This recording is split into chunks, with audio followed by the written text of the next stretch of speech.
Welcome. I'm Lee Cowan, and this is Here Comes the Sun, a closer look at some of the people, places, and things we bring you every weekend on Sunday morning. There's a new play on Broadway called Potus, a play ostensibly about the President of the United States, and yet it's really about a fictional White House staff of all women. As Rita Braver shows us, it not only packs a political punch, but a bunch of punchlines as well. All of these colorful characters come directly from the imagination of playwright Selena Fillinger, making her Broadway debut. How'd you get the idea for this show? You know, we were having those series of headlines, basically, about powerful men abusing their power. It was fascinating because they always had this circle of women around them, you know, that were always defending them or enabling them. And I was like, what's going on? So I became really fascinated with what those women's daily lives looked like. I'm sure a lot of people are going to see this play and wonder, is there any particular president that you are trying to skewer? There's more from Rita's chat with the cast coming up a little later in the show. You're in constant conflict with each other in this show. I mean, all of you are interacting and one of you wants to do something, the other one doesn't want to do something. What about the conflict? How does that build for you guys? I think what's great is that we all kind of have our individual goals, but we do need to get one very important thing done. And in order to do that, we need to be united on that front. Yeah, we have a common goal. Yeah, we have a common goal. So there is conflict on top of this common goal, which I think is what makes the play so interesting and funny. Then Elaine Quijano has both the sweet and bittersweet tale behind some of California's beloved donut shops. Roughly 80% of donut shops in California, that's well over 1,000, are owned by Cambodian refugee families. Soon the streets were choked with refugees. They arrived in America in the late 1970s and early 80s, seeking safety as the communist Khmer Rouge committed genocide in Cambodia's killing fields. Millions were executed or disappeared. Many who escaped settled in California and found work in donut shops. That's all coming up right here on Here Comes the Sun.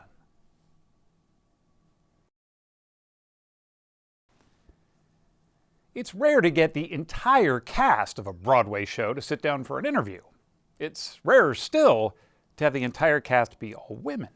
But Rita Braver sat down with the 7 women of Potus, a comedy about the President of the United States that really isn't about the President at all. You are not nice to me! Oh my God, Stephanie! Meet the wild women of Potus.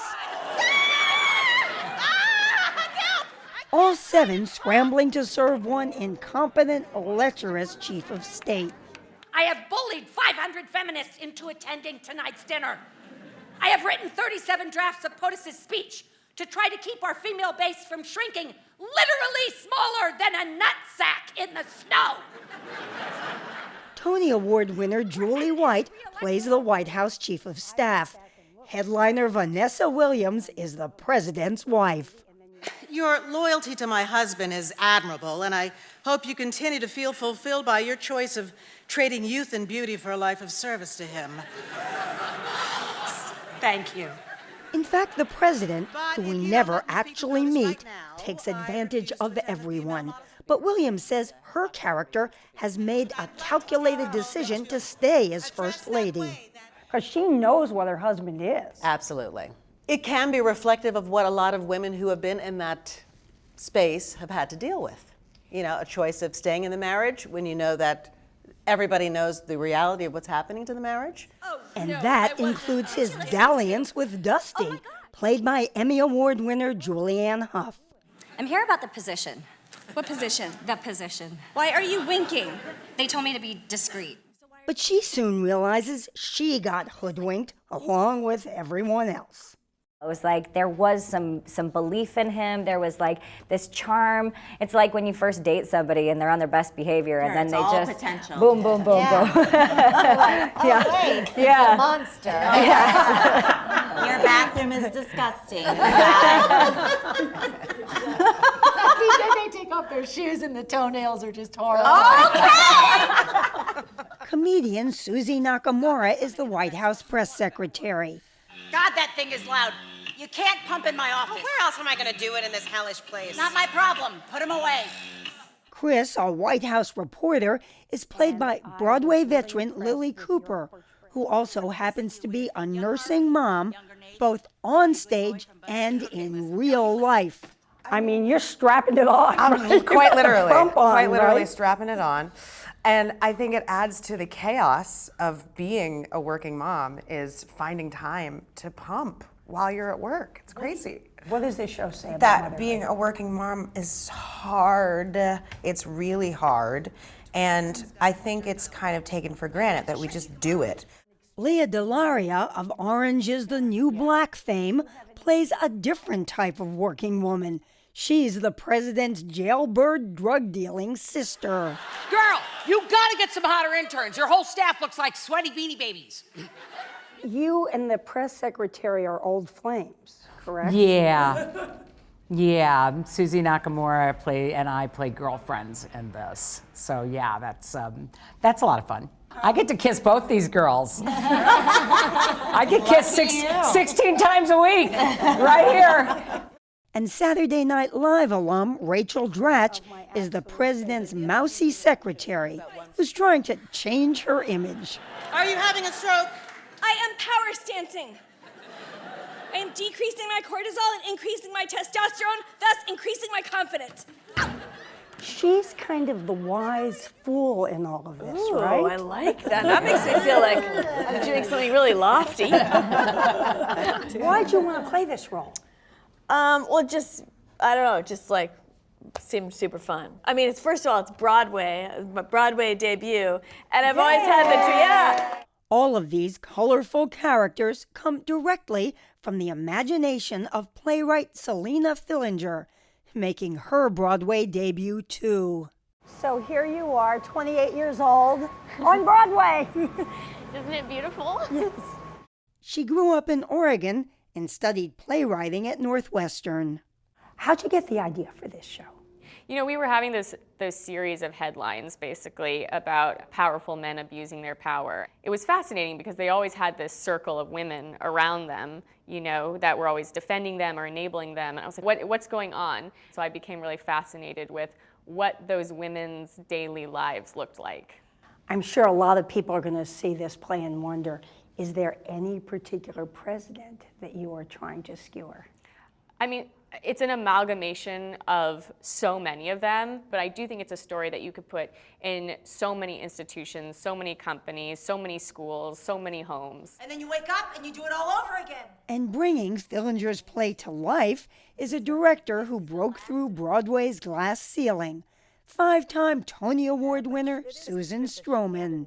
You read the script before you knew how old she is? Yes, yes. And when you found out? I couldn't believe it. I couldn't believe it. The show says a lot about women. Not only can they be funny without a man around, but also the idea of the show about women in charge. To do something this fantastic and have that room just filled with estrogen, just women. Just women, being creative, being funny, in the lead, in the power, working together. It was a completely different process than I've ever been involved with before in terms of creating something new. And boy, do they use their power. You're not going anywhere. Oh, who's gonna stop me, Marge? You? Yes. So everyone loves Vanessa Williams, and yet here you are playing Lady Macbeth with a sense of humor, right? Yes, yes, yes. Yeah, who's wildly accomplished and deeply effective.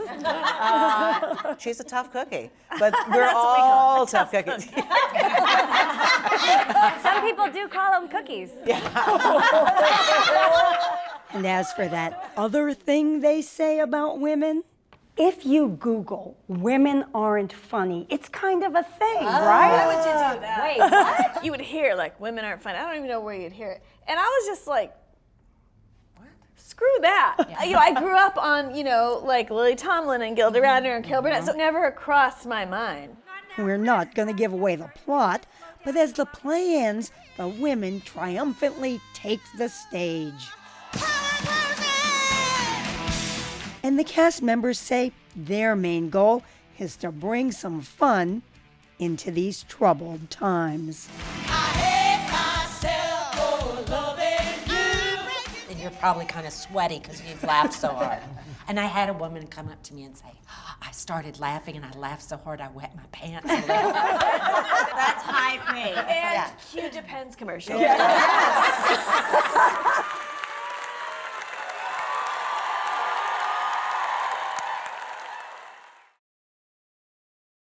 More from the cast of Potus coming up in just a few minutes. But up next, a fascinating story that may have you thinking a little differently about your morning donut.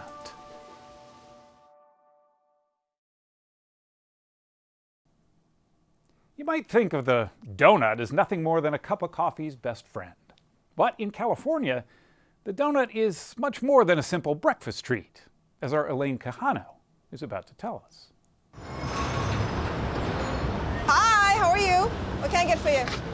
For the sprinkles? Yes, ma'am. Okay, awesome. The mom and pop donut stores that dot California's strip malls carry mostly the same mouth-watering, doughy delights. Thank you, my friend. Thank you. Have a nice day. But beyond the rows of glazed chocolate and sprinkles lies a different kind of richness in the stories of the Americans behind the counter. Hi, come on in. Roughly 80% of donut shops in California, that's well over 1,000, are owned by Cambodian refugee families. Soon the streets were choked with refugees. They arrived in America in the late 1970s and early 80s, seeking safety as the communist Khmer Rouge committed genocide in Cambodia's killing fields. Millions were executed or disappeared. Many who escaped settled in California and found work in donut shops. We immigrated right after the genocide. Teresa Ngo owns Blinky's Donuts. Her family has owned donut stores since the 1980s. I mean, at the beginning, once you get here, you don't speak the language and you have family that offers you a job. And next thing you know, they've been doing it for their whole life. And sometimes it's a few generations at a time. There weren't a lot of resources that were really offered to refugees, and so they had to figure out how they could support each other. Erin Curtis is an LA historian with the Lucas Museum of Narrative Art. California has had a long history of donut culture, and it's become even more famous, I would argue, in the last 40 years or so, and that's really due to Cambodian refugees who kind of came in and expanded the donut culture here in Southern California very greatly. Fair to say it's part of American culture then. Yeah, absolutely. A culture which now includes the pink donut box. Decades ago, Cambodian store owners bypassed expensive white boxes for cheaper pink boxes, which fit a dozen donuts perfectly. The move not only saved thousands of dollars, it also created an icon of sweetness. I probably learned how to fold a donut box, a pink donut box, before I learned my ABCs. Dorothy Chow manages a donut supply company. The daughter of Cambodian refugees, she grew up working in several of her parents' stores. Nice to see you. And considers herself a donut kid. I mean, there were some days that I worked maybe 12, 13, 14-hour days. But then now as I'm older, I can look back at it with pride. Like I am a part of something bigger. I am part of this whole journey that our parents have been on. They came here with nothing. They needed all the help that they could with the donut shop, and we were there to help them and support them whenever we can. A story which is now being unboxed. That common shared experience of the donut is very American. Phung Nguyen is a Cambodian-American artist who came to America as a refugee. A lot of the work are portraits. In her exhibit, Donut Hole, at Self-Help Graphics and Art in Los Angeles, she uses a pink donut box instead of a white canvas to capture a taste of the Cambodian-American refugee experience. It's not canvas, it's a throwaway cardboard box. Underneath the sweet of the donut is actually intergenerational trauma and pain. Phung's art focuses in large part on the second generation. She juxtaposes childhood images of donut kids with the portraits of the adults they've become. And it's only this generation born in the United States to tell their parents, look, we want to honor you.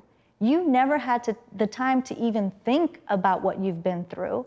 And we want to take this time to honor your story because you didn't have the time to write about it. One of her portraits, Dorothy Chow. When you saw your portrait, what did you think?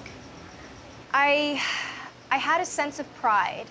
I think maybe for the first time, I felt like growing up in America and maybe making the sacrifices that I did as a child was finally being seen. Now, as an adult, Dorothy herself sees things differently, like the pink boxes she once folded as a little girl. What do these donut boxes represent to you? These donut boxes are an example of resilience and a representation of the refugee experience here in America.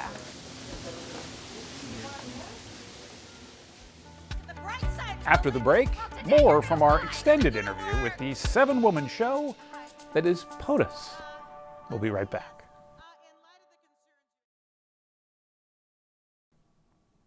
As promised, here's more from Rita Braver's lively conversation with the star-studded cast of Potus. What sold you on the show? What made you say, I love this role, I want to do it? This script sold me. My manager and agent said, we read something, we think you'd be perfect for it, we hope you like it, please tell us. And I said I could definitely nail it. So it was on the page. I've been really lucky to have met 5 First Ladies. Myself, first one being Nancy Reagan, then Barbara Bush, Laura Bush, of course Michelle Obama, Hillary, and watch them make a mark on the world and be able to bring some nobility to the role, because it is a farce. We're talking comedy and it's big laughs, but there is a certain elegance that I have to bring to the character because of that position. So is that hard? Because you have to be, at the same time, this elevated First Lady, and then you also have to be kind of down and dirty at the same time? It's fun. It's really fun. And I think it starts off in the first scene where Rachel and I are introduced to the audience, and you definitely see the power dynamic right there. No! I am gonna punt that man's abscess ass across the South Lawn, and if you don't get out of my way, I'm gonna shred you like the sad cardigan you are. Susie, you play Jean. You are the president's press secretary. I have talked to many a presidential press secretary. You nail it. That was an educated guess on my part. What's your favorite thing about your role as Jean? I think there's so many aspects of her personality and her job that women can relate to, which is we're covering up a lot of whatever distress or conflict in our lives, that it's more important to present a good front than to maybe be honest with ourselves. And I think, you know, the press secretary is such a public face of that role, but I think a lot of women can connect to that sort of unsaid responsibility we feel to look like we're always in control. You, in your role, instead of questioning what's going on, often just try to make it look as good as you can. Yeah, and I think that becomes instinctual for some reason, sometimes for women, where we think, we mistake it for self-preservation when it's really not.